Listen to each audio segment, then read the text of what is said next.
is our video number 4 for the 10-ton E-chill as we're approaching, in this case, the 45-degree set point temperature.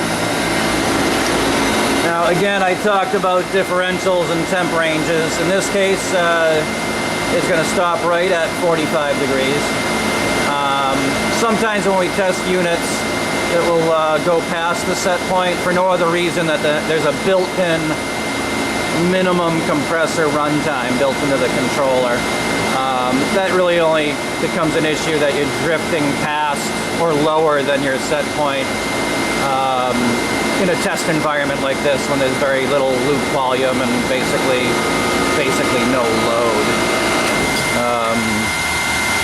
There'll be some residual cooling, 0.2 of a degree, and then basically just the heat from the pump will eventually, it'll take a while, get back up to temperature here.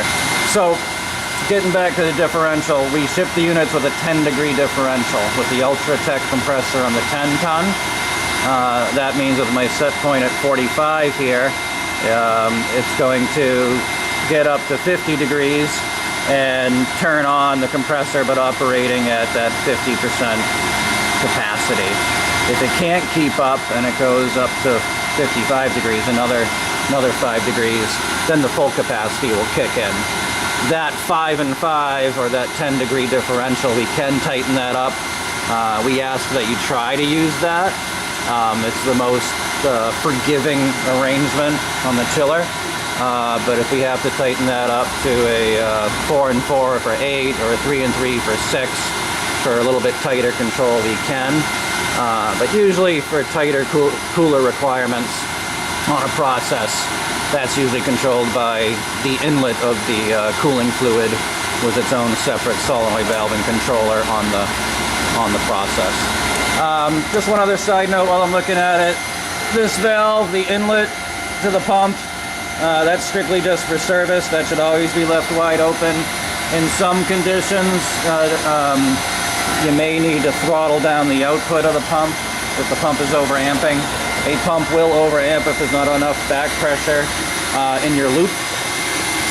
We can help you or call us for any startup concerns with that.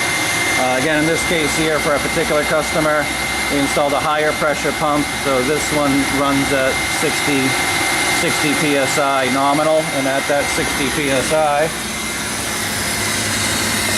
this is our flow gauge. Our flow gauge goes up to 150.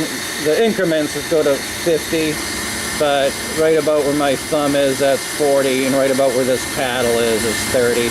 So we are doing about 30 GPM at 60 psi right now. The standard pump will do approximately 30 GPM at about half that pressure, give or take. Okay. Anything else? I'm sure we've touched on most everything. We're going to do a last video just to show it going down to 25 Fahrenheit for our low temp customers. But this is Scott from KIG. Our website is kigsales.com. Thank you.